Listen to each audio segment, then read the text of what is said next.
Hoping this thing can get us over the hump.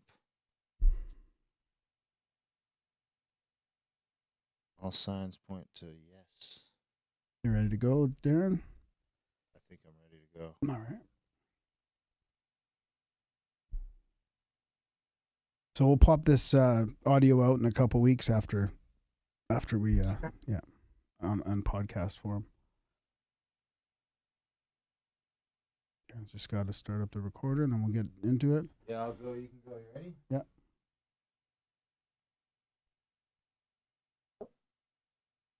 All right, we've got Courtney Kittrell with us tonight. She's the author of Unapologetically Favored. She's been in the U.S. Navy for 20 years, working her way up through there, and it's a great book about, challenges, leadership, personal growth, all kinds of stuff. So, it's going to be a good chat. Thanks for joining us, Courtney. Thank you for having me. I'm excited. Yeah, it was a good book. Like I said, it was very interesting. Got pretty emotional at times for me, but it was good. Yeah. You're not alone. I've had that feedback a couple of times from different people. They cry. It's like a roller coaster of emotions. Yeah, totally. My favorite part was but we'll talk about it later, but was the Chiefs all getting up while you were getting that award. That was pretty, I had like shivers, and it was like I was right there watching it happen. It's pretty cool. Yes, it was emotional because it was so unexpected, just going through everything and thinking I'm gonna get an award from the senior person that was there, and he kind of brushed me off, and I was just like, well, dog, he doesn't want to give me an award. I'm like, why am I here? Yeah. But then one by one, people are popping up, and I was overwhelmed. I was really overwhelmed with that. I loved it. That's great. So maybe we should start with why. I think just talking about why you wanted to write a book maybe would kind of summarize the thing, and then we can kind of get into some of the details a little bit about your journey. Okay. So never in 1,000 years did I ever want to write a book. Nobody ever really wants to write a book unless that's something that you kind of go to school for. My book happened just having good friends.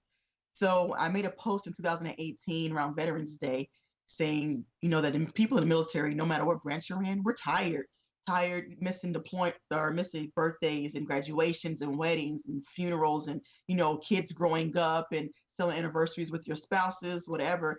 We're tired. The political game that people kind of use us for, it gets very frustrating because people believe everything they hear and see about the military when they don't really understand what goes on behind closed doors or what goes on behind the uniform. So originally I wanted short stories from military service members, no matter what branch, about a personal struggle that they went through, that they endured, and how they were able to overcome that and still continue on serving with, and try not to let that affect them. And I also wanted to have short stories from the spouses, because a lot of the times the spouses get left behind. We forget that they go from a 2-parent household to a 1-parent household, having 3, 4, 5, and in some cases even 10 children. They're trying to maintain a schedule, maintain a career, maintain the home and the bills and everything. And sometimes the spouses get forgotten.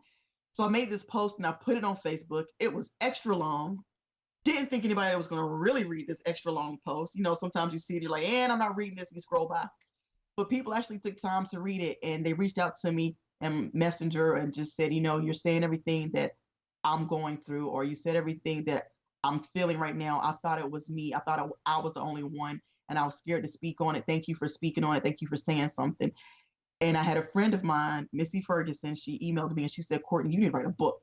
I said, girl, I am not writing a book. That is not my thing. No. But one by one, other people started saying the same thing. And I said, you know what? Maybe they see something in me I don't see in myself. So I said, I'm going to do it. I reached out to the service members. Everybody had a story for me. Everybody wanted to email me something. It's been a year and some change. I have not received those stories yet. I'm still waiting. So I said, I'm going to write a story about myself and my personal struggles. I'm going to be transparent, and I'm going to share myself with the world. And that is how my book actually came to be written. Nice. Well, that's actually in the vein of what you do throughout, or what you learn to do throughout the book, is accept that kind of challenge instead of resisting it or whatever, and looking at, hey, is this an opportunity that I'm not realizing? And just the way you said that there, maybe there's something in me that I don't see. I think I read that struggle throughout the book. Yes, and a lot of people go through that, but we're so quick to just say no. We push back. we get defensive, we put up our defense mechanisms, and we don't realize that if more than one person comes to you and says, hey, I see this one particular thing in you, Right. I think you can do it, trust them, because people do not invest in anything that they feel they will not get a return on. Yeah. So if you're getting that feedback, trust them. Nobody has anything to gain by leading you down the wrong path in life. Yeah, that's a good point. How long did you guys have to spend away from home during those times? Like you mentioned with the spouse on. I have a friend that his wife is in the Canadian, what do we even call it up here? The Canadian Forces, yeah. Or I don't know if it's the Department. Anyways, and she's away for months at a time, I think. Like he's alone with the kids for probably, I think 3 to 6 months or something like that. Is that similar down there? It is. It's very similar. And a lot of the times before an aircraft carrier goes on deployment, and it just varies depending on the mission. Right. Some branches end up, you could go somewhere overseas for a year. Sometimes you might get stationed in that one particular area for 4 years or 2 years, depending on, whatever your contract was for or whatever the mission is. But a typical deployment is 6 months, anywhere between 6 months to 9 months. I've seen one go as long as 12 months, a whole year on a ship. So it just varies.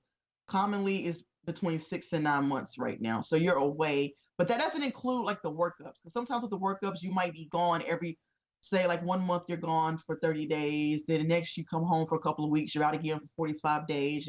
Because you're doing different trials and test runs in different areas of the world, doing different missions before you go on a deployment. So all of that added up, it'll be about a good 18 months that you might spend away from home. Right.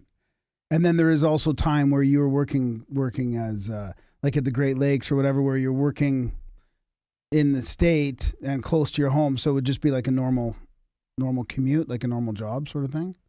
Yes. Like right now, where I'm at, I actually work in Virginia Beach, but I live in Chesapeake. So it's like a 20-minute drive, give or take, traffic. So, but Great Lakes was the Chicago area. And then I was from North Carolina. So it was a long, it was about 12, 13-hour drive if I wanted to drive. Oh, I see. Okay. Half-hour flight if I wanted to fly. So. So you're still away from home in that case. Well, now I'm back in Chesapeake. I'm 4 hours away from home now. So. Yeah. Still 4 hours? 4 hours from North Carolina. Yeah. Huh.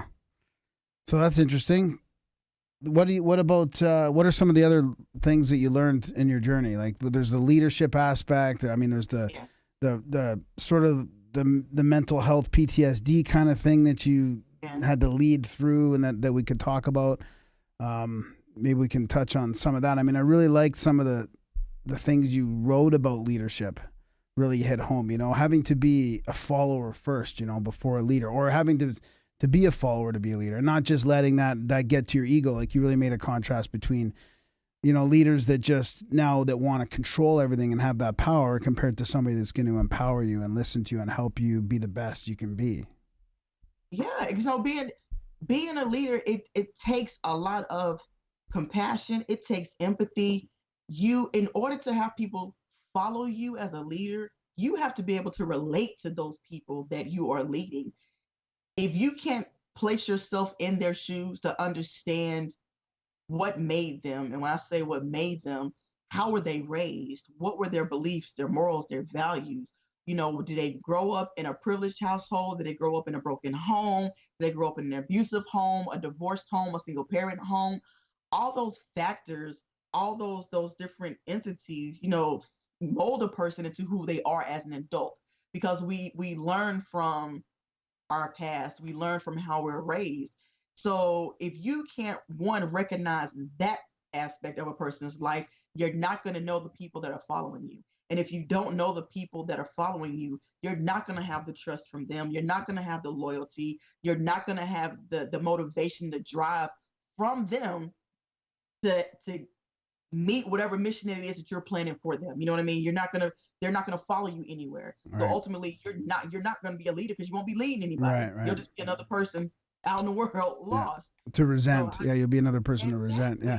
So it must be a challenge in that situation in the Navy where you've got, like you said, people from all different backgrounds. So it's not like in a corporation where you're leading a bunch of people that have come through this corporate channel that are all maybe similar backgrounds or lifestyle or whatever, but you're having to lead this huge group of people that are all different.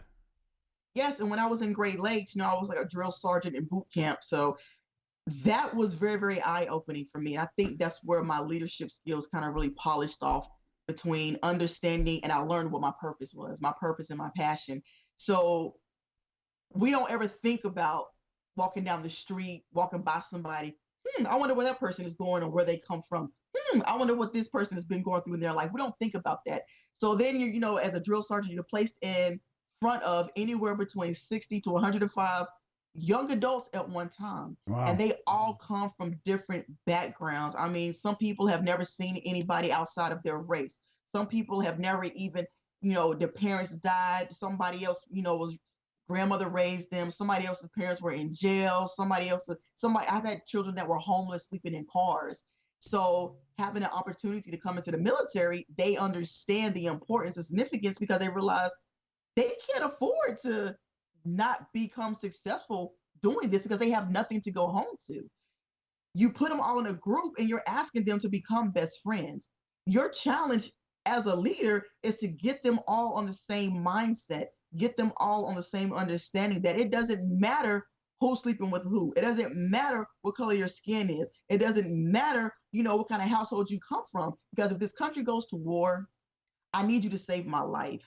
If this building goes up in flames, I need you to save my life. So you have to start from ground zero and practically raise these grown adults all over again, erasing any stigma, erasing any hatred, any fear, any confusion that they might have grew up with because they didn't know, because they were never placed in a situation that was outside of their comfort zone, as far as being around different people from different backgrounds.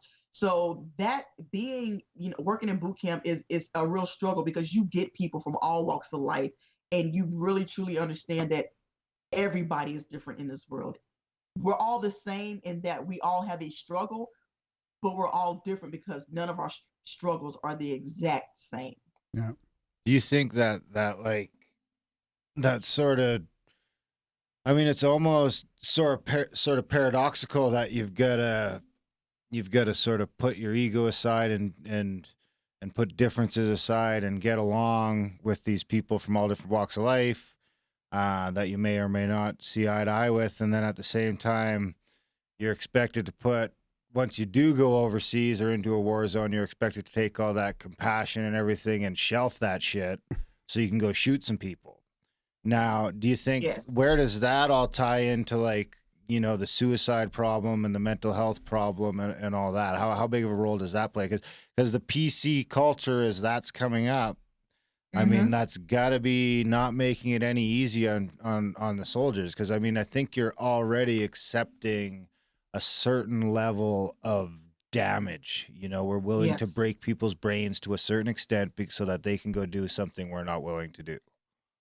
And I'm glad you said that, because I don't know if it was in the news up there, but we actually had a situation last week where we had a sailor that went to Pearl Harbor and shot and killed some people at Pearl Harbor. Then we had another situation down in Florida where a foreign military trainee came on base and shot and killed some people as well. And just in October, I had 3 friends of mine, they were E7s, that all committed suicide. Wow. And at one point in my life, I contemplated suicide. I'm glad I'm still here.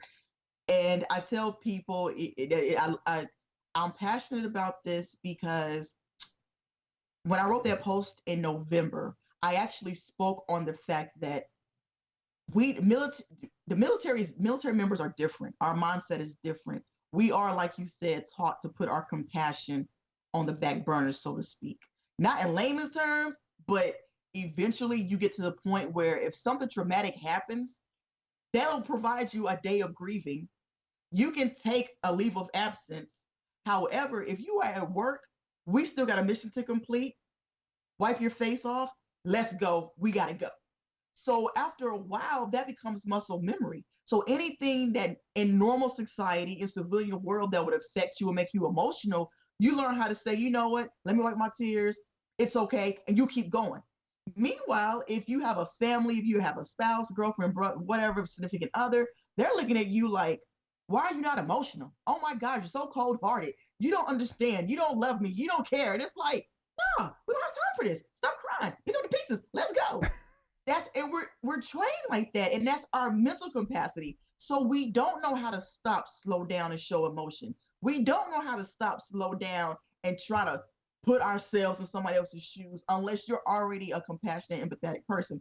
And that is our struggle. So with that comes in a leader aspect, we suppress our emotions so much to include the stress levels that we have in our life. Because you got to think about it, right? Leadership sometimes in my where I'm at in my career is middle management.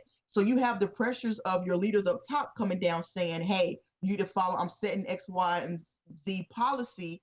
Make sure everybody is adhering to these policies. Meanwhile, you're enforcing these policies down and you're tracking everybody beneath you, all your junior personnel trying to lead them. You're stuck in the middle between a rock and a hard place. So you're pressured by both sides. Then you go home, you got pressures at home as well. Whether, you're scared because you might be overweight, whether you're about to go through a divorce, a custody battle, you're behind on your bills, your family members are sick, whatever the case may be, and we come to work, we don't speak about it. Because if you come to work, you're supposed to be a leader. You're supposed to be able to handle everything. The one time you show emotion or the one time, you're sad and now you look weak. And who wants to have a weak leader? Nobody. So we don't say anything. If you have a weak leader, maybe you don't need this position anymore. I need to replace you with somebody a little bit stronger so you don't want to lose your job, so you don't say anything. And we keep suppressing to the point that the cup overflows and we figure we can't handle it anymore because it becomes too much and we ultimately commit suicide. And a lot of the times with the suicide, people say, oh, it's the chain of command, it's the leadership, it's the job. No, it's a lot of personal battles that people have that they're not speaking about or asking for help for because they don't want to be shamed, judged, criticized, or talked about. So we have to get to a point where it's okay, no matter what. To a certain point, there will be no repercussions if you do say, hey, raise my hand, I need to take a knee because I'm stressed, I'm tired, I need to step back for a second, get myself together. Right. Yeah, that's a good point. We could use that as a culture. We could, let alone in the military. It just seems like it's just like cramming all the crazy demands. But it seems like it's exaggerated in the military. That's what I'm saying. It's like fucking just hyper exaggerating and already increasing cultural problem. you help people through that personally. But is there something that you guys have, not a policy necessarily, but is there something that you do as a organization to help people through that? Yes. So the military they have wonderful resources. They're free. We have doctors, psychologists, psychiatrists. We have everything available to us. The issue is it's not enough. Right. There's not enough. So the backlog becomes ginormous, waiting for an appointment, trying to get an appointment. On top of that, when you are that backlog, and I'm setting myself aside from the military, now I'm putting on my civilian thought process here. If I'm a civilian, this is coming from Courtney Kittrell, my opinion. If I'm a civilian and I am backlogged with, say I got 20 appointments in a month, I don't know how many they really have, I'm just guesstimating.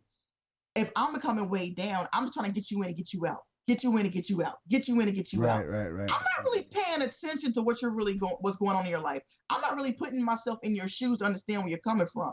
And again, if you can't relate to what I'm saying, all you're going to do is give me some medication and say, okay, here's your medicine. Let it put you to sleep at night to stop making you think so your mind to relax and go on about your life. But that's not helping me with my problem. You're putting a Band-Aid over it and it's not working, and it's sad. But we have a lot of resources, suicide hotlines, counseling sessions. We have a lot of things.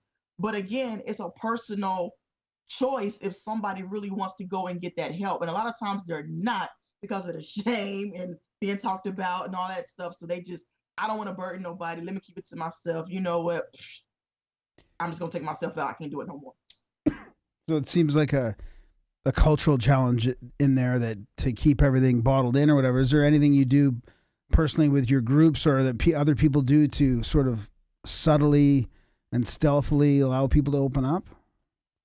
Well, I know when I see people at work and they can't stand me when I do this, I'm like mom at work.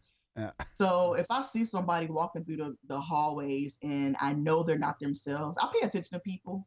And I have this thing where it's like I can I say I can feel your energy. I can feel when you're off. I know when something's wrong. Yeah. And so I will literally like come up to somebody and just go, "What's wrong with you?"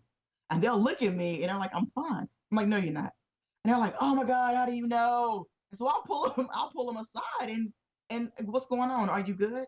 And I'll talk to them. And I don't, if they don't want to open up, I don't push.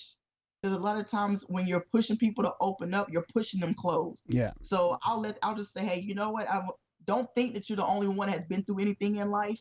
And I'll share a story with them. If it relates to whatever they're going through or what I think they might be going through, I'll share a story of my own with them to let them know that I'm transparent. I have nothing to hide. We're all human, and it's not just you going through things. We all have situations. Yeah. So I'm talking to them for myself. If they need to take a day off, okay, let me know you need a personal day. I'd rather you take a personal day than come to work and do something crazy. Yeah. So Yeah. if they need a day off, I'll give them a day off too. So What do you attribute that to? Intuition? Like I it think does. so. It does seem a little supernatural the way you. I mean, you talk about one story in your book where you sense something in somebody and you were right. And yes, Yeah. and I just Yeah. and that can I share the story? Yeah. Sure. Absolutely. Yeah. So April of this year, well, actually the whole situation. Oh yeah, that was started quite in recent, February. right? Yeah.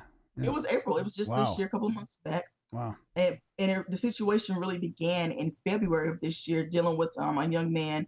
He was infatuated with a young girl at work, and I'm the only female E7 or E7 above there. So they normally come to me for all the female issues, and they asked me for my help with the situation. So I talked to the female, and she told me that the guy was pretty much infatuated with her. She didn't want nothing to do with him. He didn't understand the word no, whatever the case may be. So I actually had a counseling session with this young man, and I was trying to figure out what was going on with him. It was myself and two other people that were in leadership roles, and they were speaking to him, and it was my first time really talking to him. But it was just something about him. I don't know if it was his body language, if it was his attitude, but he really didn't have an attitude. He was a very quiet, soft-spoken young man. But when they stopped to get my input, the only thing I could tell him was, it's something about you that I don't like. I don't like you. I said, it's nothing personal. I don't know why. I said, but there is something about you that you have going on and you have not dealt with, that you have brought with you to the military. And he only been in for maybe a year, but it was just something about this guy that just, it was off. He was off. His vibe was off with me. And I let it be known. So the young man, he started crying and he said, well, I want to speak to my chief. His chief, who was in the room, said, I've offered you to come and speak to me, but you haven't. Okay, we'll talk. So I told his chief, I said, Cole, you need to talk to him. I said, I don't know what's wrong with this guy. Talk to him, follow up, figure out what's going on with him. Just help him. He needs help. To this day, don't know what was bothering him. I never went back to ask him. I just knew something was wrong with him. So fast forward, he's still pursuing this young lady. We tried to get him out of the command so that we were in, sent him away temporarily while we tried to figure out how to handle the situation. While that was going on, he got a driving under the influence driving while intoxicated ticket. He got, it was like a while, or I forgot what it is, like when they just start getting out of hand, when they get drunk and just crazy. Disorderly. Yeah. There you go. Drunk and disorderly conduct. So he had that. He had a couple of things that was stacked up on him, and to him, nothing was his fault. It was always somebody else's fault. It was the young female's fault, and it was like, this guy, something's wrong with him. So we give him a chance, and ultimately it came down to on Friday, April the 5th, driving into work. I received a phone call from one of the sailors at work. She was frantic, and she said, we have an active shooter. Whatever you do not pull into the parking lot. And I was like, what are you talking about, active shooter? Who's going to come on a military installation and just start shooting up the place? Like, nobody does that. You sure it wasn't a backfire from a car? No, it was the same guy that we didn't have problems with before. And my first reaction, the only reaction I had, I said, where is the young lady that he was with? And she said, I don't know. I saw her on the ground. And that's all she could tell me.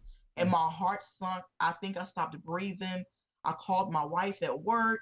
She's trying to calm me down. By this time, my phone is just lighting up with just phone calls from everybody, including all the way out in California. What's going on? The young man decided that morning, he had had enough. We were getting ready to process him out of the Navy. So he came to work that morning. He waited for this young girl to pull up to work in her car. He got in her car with the gun.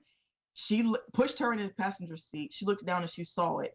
She had enough sense to say, "Oh my God, what in the world?" Saw the door was unlocked and she jumped out of the car.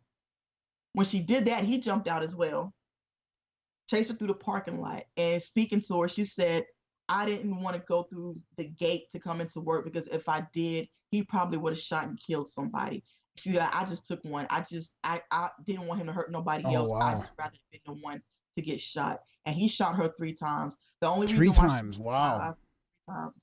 The only reason why she survived was because he put a tourniquet on her leg and told her, "I don't want to kill you. I just want to make you feel the pain that you have caused me."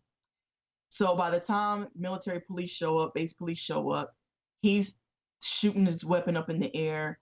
They shot and killed him point blank range in the head. Now you have a young 27-year-old male that's deceased over something so trivial. And now the parents are going to want to know, the family's going to want to know what happened. Why did my child die? And we don't have the answers. We don't know. We have no idea why. And the young lady, she is doing wonderful today. She is back at work. She makes light of the situation, saying she's Kevlar tough, just she makes a lot of, and I'm just like, oh my goodness, you're so funny. But, I don't know if that's just a cover up from what she's going through or if she is truly, truly okay. It's only time will tell. Yeah. But that guy, it broke me, and being in a leadership position, that was the lowest I ever felt, because that female, I had just had a one-on-one conversation with her the week prior, and my exact words to her were, "Your military is your family. Your military family is your family away from family. My job is to protect you when your family is not around. So if something happens, you need to let me know so we can stop it in advance." And she looked at me and said, "Senior Chief, I will be okay. He does not scare me." And I said, "Okay." Wow. And then the following week, he shot her. And Wow. it took a long time. I'm just now writing this book, helped me kind of get through it, thinking about it. But it caused a lot of emotional stress with me. And myself, I've been going to mental health because that was just, it weighed me down. I'm doing a lot better now, but it was a real traumatic situation for me dealing with that. Yeah. Wow. So, do you want to switch gears a little bit to more of the LGBTQ area Sure. there? Because how was that going through the Navy? As a lesbian, how was it? Did you see a change in how that was handled through the last 20 years? That kind of stuff. How was the don't ask, don't tell? Was that difficult or was it helpful? Some of those in the questions. beginning, it was terrible because I was like 20 nothing years old, and I'm trying to figure out, like, okay, I think I'm gay, but am I really gay? Oh, right. Because at the time, at the time you weren't really, right. Exactly. And I didn't know who to talk to. I couldn't trust anybody because don't ask, don't tell. I would have been put out the military if anybody would have found out. And you don't know who to trust with your most secret. So I struggled with that. So I did what I thought the world wanted me to do. I got married to a guy and, tried to live that normal American life or whatever. And it was like, no, I was not happy. And it was, in the beginning, it was a struggle. It was really a struggle to be that young and have no direction and nobody to, guide me. And I'm trying to figure this out by myself. I was sinking. I felt like I was sinking so fast. And 5 years I spent with this one guy, and I wasted his time. I wasted his life. That was 5 years. He could have been with somebody that was truly in love with him. But, me being selfish, I didn't know how to come out and live in my truth or be who I truly was.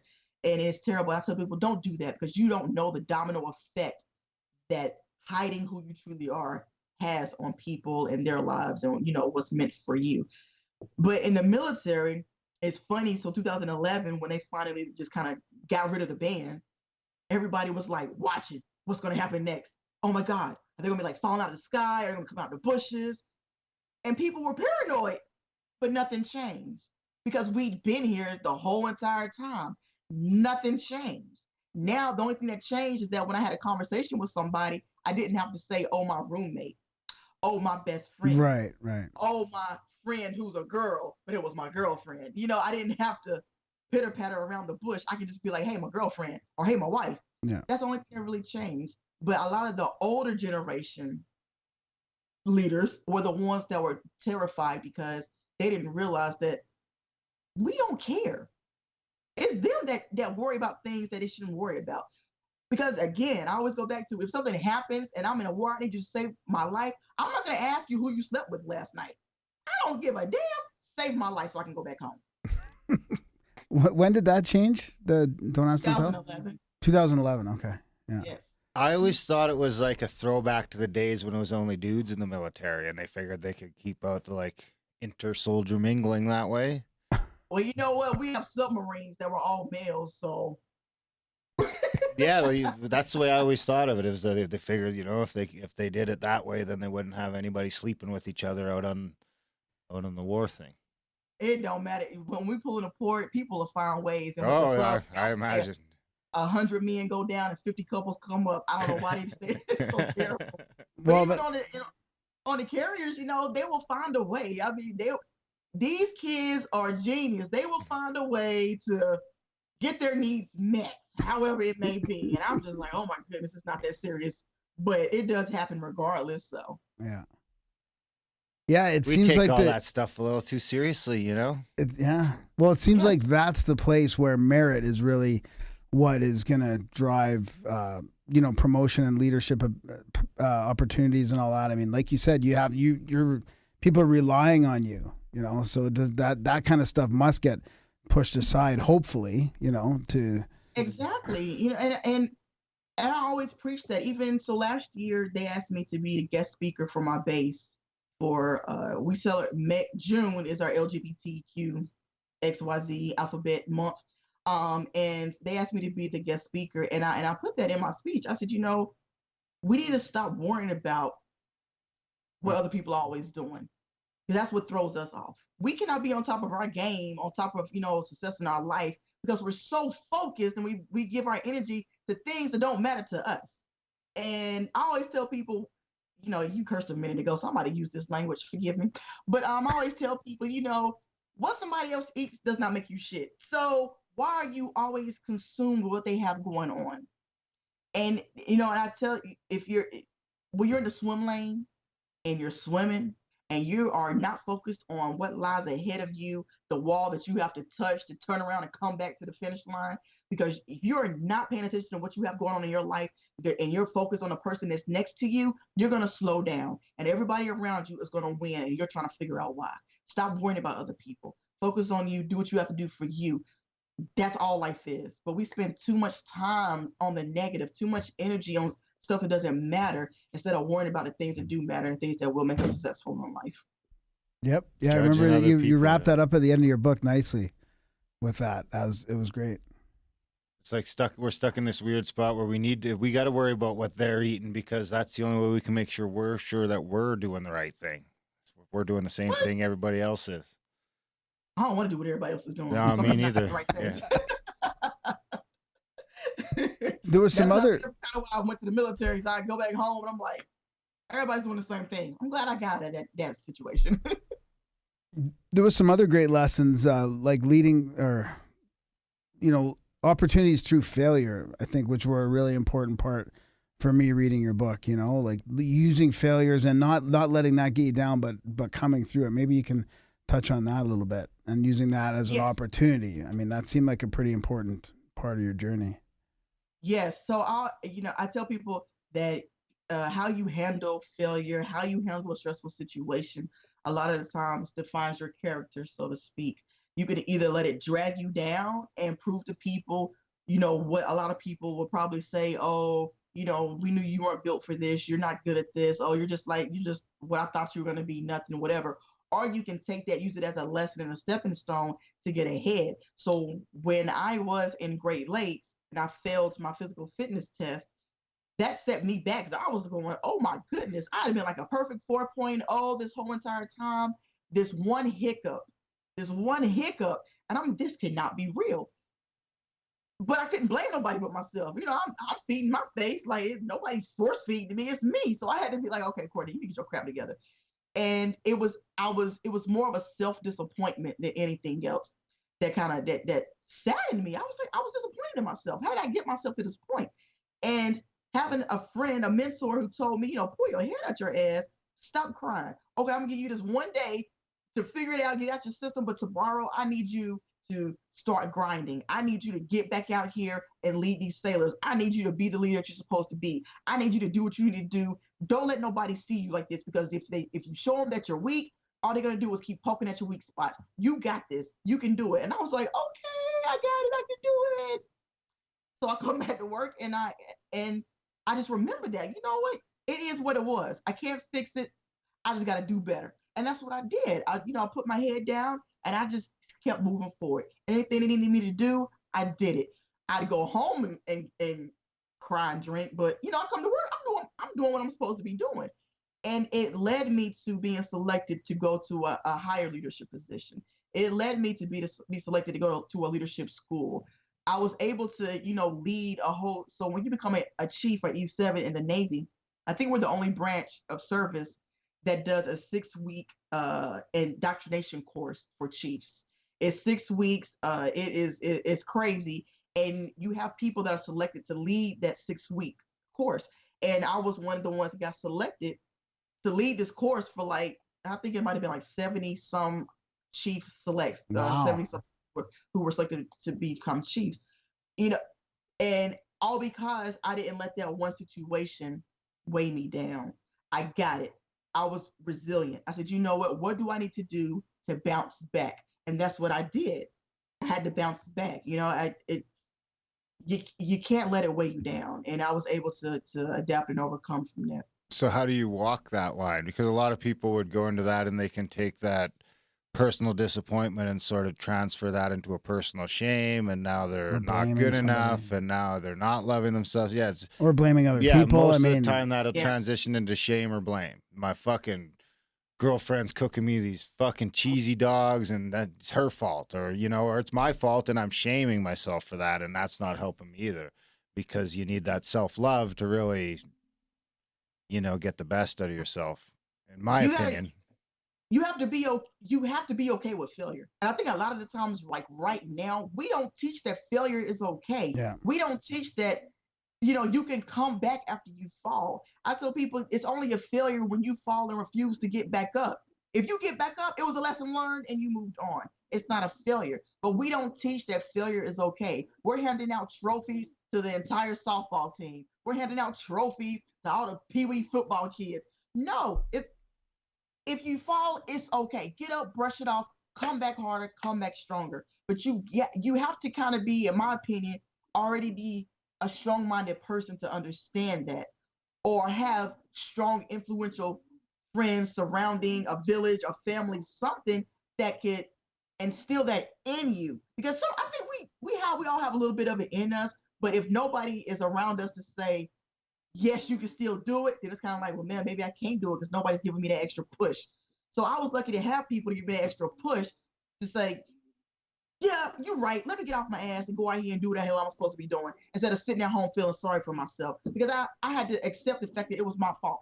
If you don't ever accept the fact it's your fault, nobody made you, you woke up consciously every day and made decisions in your life to do whatever it was that made you fail, then you're never going to be that person to say, okay, I got to get myself together. You will blame everybody else for your downfall.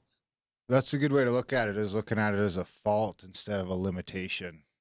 Yes, it is not a limitation. Yeah, it's just a step you got to get over. You got to take another run at it, because it's like all the successful people have failed at a bunch of shit over and over. No one just nails it the first time. Never, some people, Graham nails it the first time sometimes. Guy. Yeah, at ball hockey, he nails it every time. But you don't, people think success happens overnight. They think that, like you said, people who are successful, they never have a mistake. Yeah, they do. Everybody's human. Everybody's going to have a mistake, a hiccup at least one time. It's just how you're dealing with it. You don't have to share it with the world. You recognize it, fix it, and move on. You don't have to dwell on it. You don't have to share it on social media to all your friends and put everybody in your business. learn the lesson that is in that, if there is one in it. Try to find out the lesson in it, and just pick up the pieces and keep moving. There's no time for shame. Life is not a practice. This is the real game. You only get one. So every day you spend sulking, every day you spend in the bed, every day you spend being depressed, it's moments that you are losing when you can be better in yourself that you're not going to get. And I had to realize that. Yeah, that's good. Well, yeah, you could like graduate high school and like get a nice little job managing the local McDonald's, and you might never fail in your life. You just retire at McDonald's. There you go. Just keep moving up the chain and go to the corporate ladder, I guess. So what can you explain the title and how you came to that and what that means at a deeper level, that Unapologetically Favored? Yeah, so Unapologetically Favored, again, I was at boot camp. Boot camp just changed my life. So when I was at boot camp, I had a leader he was a good guy. I love this guy to death, still love him to this day. And people have two different hats. You always have your work hat, then you have your home hat. So as a leader, he was good, but it was just this one particular moment that stuck out with me, where we had a African-American female who was a leader as well in the Navy. And to the African-American females, to see her in this position, we were kind of like enamored. We were like, oh, wow, look at you doing. You better do that, girl, So we kind of clung to her, or we were just amazed by her accomplishments. So she attracted a lot of attention. And she came down one day. I'm lucky to be friends with her to this day. I'm lucky to be, a friend of hers.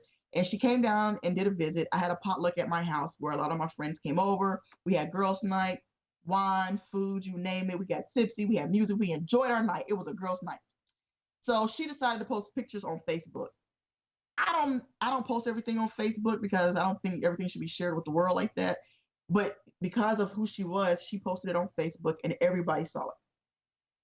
I get to work, and the leader, he was upset about it. I forgot something about it. He was upset about it, but instead of saying something to us about it, he kind of had a meltdown, so to speak, in one of our meetings, and it bothered me. So I confronted him and I said, I don't understand like what the problem was. I don't understand why you're upset, why you've never said anything to me. And he said, how it made me feel to see a picture with all my chiefs, with my boss. And I'm like, well, like, she's a friend of mine. I would never do anything to like be disloyal to you. I would never air dirty laundry out. I would never do anything, to disrespect you. That's not me. But I guess it bothered him. I don't know if it was an ego thing, a leadership thing, don't know, whatever. So that kind of made our working relationship a little awkward, because I felt like now he was looking at me in a different light. Now he was like, judging me because he was thinking that something happened that didn't happen. And I was uncomfortable. It might have just been me being insecure, but it bothered me. So I was getting ready to leave the command and come back down to Virginia. And there was a going away dinner, a lunch that we were supposed to be having. And they wanted me to come to get a gift, a going away gift. I refused. I didn't want to go. Two of my friends kept trying to entice me to go. I said, I don't want to go, because I didn't want him to get up and have words to say about me if he was really not being genuine. I'd rather it just not happen. So when we went and something happened, his phone rings, he had to walk out. And that's what led up to the part that you like, where he walked out and nobody had anything to say originally. Then everybody one by one started popping up saying good things about me. And it made me feel, I was like, oh my God, I didn't know. It just overwhelmed me. It made me feel better. I was like, you know what? When a negative energy is taken out of your life, positive energy can flow in. And that's how the situation was. So before we went to the luncheon, there was a chaplain that worked at our church on the base. And my friend said, I want to share with the chaplain your story. Do you mind? And I said, no, I don't mind. So they told him the story, and he took off his glasses. And I said, oh my goodness, he's about to preach a sermon to me. I'm not ready. So he takes his glasses off and he said, have you ever heard the story about Ruth? And I said, well, I went to church, but I didn't go to church that much. So I'm going to go with no. So he told me the story about Ruth. And at the end, he said, favor is not fair, and favor is unapologetic.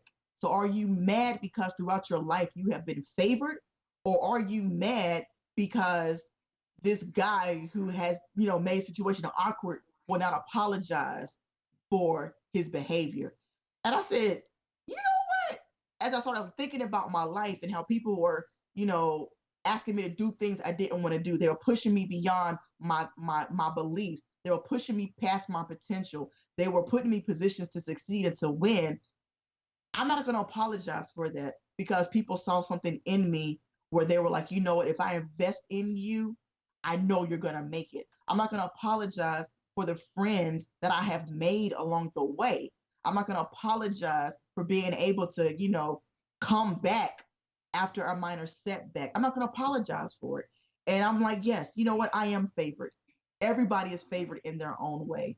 If you are alive and well and breathing, you have a job, if you're just alive, you're favored already. So everybody is favored. And I said, you know what? I'm just going to be unapologetically favored. And that is how my book came about. Oh, I got Long story it. long. Okay, that's good. Yeah. That's awesome. So how long you've been in the Navy then? It has been 20 years and 4 months. Have you seen any, so Navy gets space, right? Any UFOs yet? USOs? Oh, Any they've alien seen, our stories? pilots have seen some things. There are a couple of videos out there that are unclassified that are floating around where our pilots have actually seen things in the air. And a lot of times they can't really speak on it because it's like classified information right now. But Yeah, yeah. there are some things out there. Is there like, if you did see something, would you feel comfortable reporting it to your officers? Yes. Yeah, yeah. I want to know, hey, is this the first time and y'all seen this and didn't tell us? Why? Like, I want to know what's out there. Yeah, I have a thing for growing up. My brother had a thing for aliens, and it was to the point like he scared himself. Oh. And I would wake up at like 1 or 2 o'clock in the morning, and he would be in my bedroom, sleep on the floor. And I'm like, Michael, what are you doing? I think I've seen one. It was gonna. Oh my goodness, he was a mess. That's awesome. So that you wouldn't feel worried at all. The Navy's got a pretty open policy on reporting unidentified flying objects. It's not like you're the crazy one now. I don't because I've actually asked my pilots like, have you seen things up there? They've told me, oh yeah, they've seen things up there, but they can't speak on it. But they've seen things, Right. So I know it's not just me. I wouldn't feel crazy because if that's the case, all of us are crazy. Yeah, yeah, yeah. No, that's good. Yeah, that's a good question because we've never really talked to anybody in the Navy. I don't think so. If I have any other Navy questions. Yeah. Air Force and Navy, you gotta think about it. They flying all day long. Yeah, yeah, exactly. Well, it's good that some of that's coming out, and it's changed. That's part of the culture that's changing too. Is people are they're allowed to report that stuff now. It seemed like 10, 20 years ago it was kind of frowned upon. So, or they just wouldn't be allowed to. Because people are scared of the unknown. They're scared, so you don't want to mention it because you don't know. But it's like now, because people are starting to come out one by one saying, I've seen and I've experienced. Yeah. They're like, okay, maybe it's not just me. I'm not scared. It's common. Okay, now they're comfortable with reporting it. Yeah, yeah, exactly. So you've been at this over a couple decades. How was the path? Any regrets? Is there anything you'd differently if you could start it all over?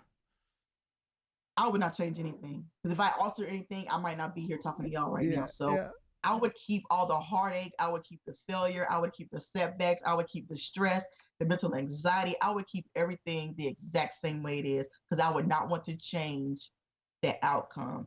And I made a post one day on my Facebook page, Unapologetically Favored, that said, be careful sometimes what you ask for because you will really get it. But you might not understand the path that you're going to have to go on in order to get whatever it was that you asked for. You might not understand, like, why all of a sudden my house burned down. Well, remember you asked for a brand new house that one time? You might have had to lose everything, but you're going to get a brand new house or a car or a better job. You might have went unemployed for 6 months to a year, but that was because you were about to get this job that you were asking for.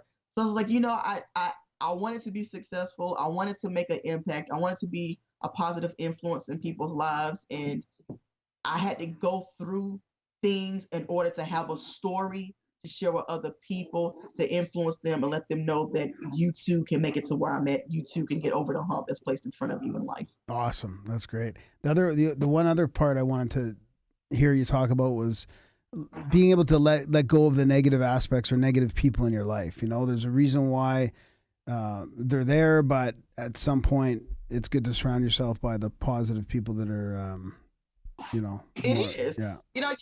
Negative energy begets negative energy. Even like when you go to work and you walk in an office or you're in an office and your manager, your boss, a leader, a coworker comes in and they have an attitude, all of a sudden you have an attitude and you don't even know why. They just mess up your whole vibe. They mess up your day. And you're like, why am I so angry? You don't know why. If somebody comes in a positive, I'm early in the morning, I'm cheery because I feel like that's how if you start your day that way, Me too. you're a little bit more relaxed. Your day seems to go a little bit better. Turn the music up. Let's have fun. It might be 5 o'clock in the morning, but we're going to make it through. It's going to be a good day. That vibe, that energy sets the course. So whatever you surround yourself with, that's how you're gonna form. That's how you're gonna mold. And I can't do negative energy. I will cut it off so quick because it's not healthy. You spend so much time having mental anguish over things again that don't matter. If it's not gonna matter in 5 years, why are you spending 5 minutes on it? Let it go. If it's not gonna add to your life, why are you wasting a day worrying about it? Let it go. We have to understand that negativity is not a good thing. And I forgot what the saying was. It was like, oh my goodness, I can't even think of it right now. But just the negative, I can't. I can't. I learned that coming up, and after I started surrounding myself with positive people, positive influences, I realized positive things were happening in my life. Right. But if you keep negative stuff in your life, you're gonna draw that negative energy every time. Yeah. 100%. Yeah. It's a choice. It's a bigger choice than people think. And I mean, that's not 100% of the time. I always get shit. I was like, oh yeah, just positive and everything's fine. No, it's not like that. But I'm still saying that 95% of that shit is bullshit.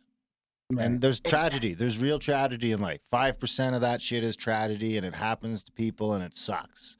But the other 95%, because that guy cut you off, or because you're a couple bucks short of this, or I mean, most of the time you can slough that off and still keep smiling. It's like this guy in the morning, you try and get him to watch a funny video, but he's got stuff to do.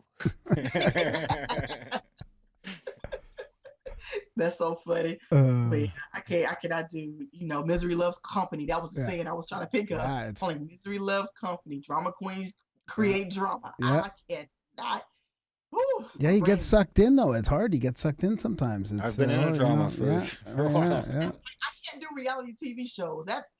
It drives me nuts. And the way that people are addicted to this stuff, I'm like, how do you?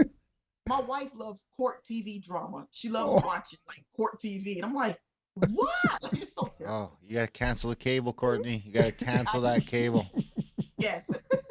Cancel that cable. That's the number one piece of advice I have for everyone. Cancel your cable and the world will start to be a safer place, a nicer place. Yes. Oh my goodness. I feel the same way. Well, we're about, I guess we about wrap it up there. Are you on the social medias anywhere? You mentioned the Facebook page a couple times. Do you want to give that out again, or the Twitter and the website URL? It'll all be in the show notes, but most of the people don't check the show notes. Yes, so you can follow me on my webpage, unapologeticallyfavored.com. You can purchase my book on Amazon.com, Barnes & Noble's, Books A Million. Hell, just Google Unapologetically Favored and everything in the world will pop up. Awesome. Promise. Well, it's a good book. I really enjoyed it. And thanks Thank for you doing so that. And thanks for coming on. Yeah, thanks for coming on the show. Good luck. I love the mission. I like it. I wish you the best of luck, and we'll send you some good vibes for your journey. I appreciate it. It was fun hanging out with y'all. Got to do it again. Thanks. Have a good night, Courtney. Bye. Bye. Now is a chat. Courtney Kittrell, what'd you think, buddy? Oh, yeah. Yeah, very well spoken. I could tell she was going to be because of the book, because all the working her way up in these leadership positions. I could tell that and it wasn't in an egoic way, but the feedback she was getting from her peers and her supervisors, you could tell she was just a great speaker and a good leader. Yeah. And there's a lot of stuff in there that could apply to business or to even, like, what was I going to say about the heterosexual couples even? Like the lessons she learned for not being her authentic self in that relationship. It could apply to anybody who's in a relationship. Oh, the authentic self thing is Like, huge. You're not doing yourself any favors by not being your authentic self in a relationship. Yeah. 100%. Yeah. Big thanks to Courtney for coming on the show. Little step out of the norm, but we enjoyed it. It was a nice one. Of course, big thanks to Julie over at Pleasantly Surprised Publishing or whatever it is. It'll be in the show notes. Yeah. She always sends us the authors and the books. We appreciate that. Support the show, Grimerica.ca/support. We still don't do commercials or corporate overlord bullshit. We just rely on the couple of bucks that a few of you guys find it in your kind hearts to send us. So if you can, Grimerica.ca/support. Head over this week, sign up for a monthly, do a one-time donation. It's cold. Christmas is coming. We just bought a new computer, bunch of stuff we can't afford. Grimerica.ca/support. Help us get back in the black. What else? Do all the stuff in the show notes. Review the show. Share the show. Tell your friends about this motherfucker. Email Graham. Email Graham. Spam Graham. Sign people up for the newsletter. Be kind to each other. Love one another. Spread some good vibes. Thanks for listening, and we will see you next week. Boom. All right. Thanks for tuning in live. I guess I'm just going to fucking twiddle my thumbs for 3 hours while Graham goes and plays hockey and wait for the next show with Christopher Knowles. I thought you had a book to read. You're big on bringing in this big, important book. I forgot the book. That'll learn you. I could go get it. Yeah, go get it. Go for a drive. I could go get supper, too. Yeah, do that. Oh, and I'll see you back here for Christopher Knowles at 8 o'clock. At 8 o'clock in 2 hours and 50 minutes. Yeah. The show notes are located wherever the show notes are on the app. And or YouTube as well. I'll update YouTube after our podcast comes out. That'll be updated. The YouTube gets uploaded after the fact with the show notes. The show notes are on the website, Grimerica.ca, in the post. I don't know where else they are. Maybe they're... Look what's happened here. I don't know. How does that happen? Oh, that's weird, eh? That is weird. All right. Yeah, we'll be back at 8 p.m. Mountain Time, 10 p.m. Eastern with Christopher Knowles.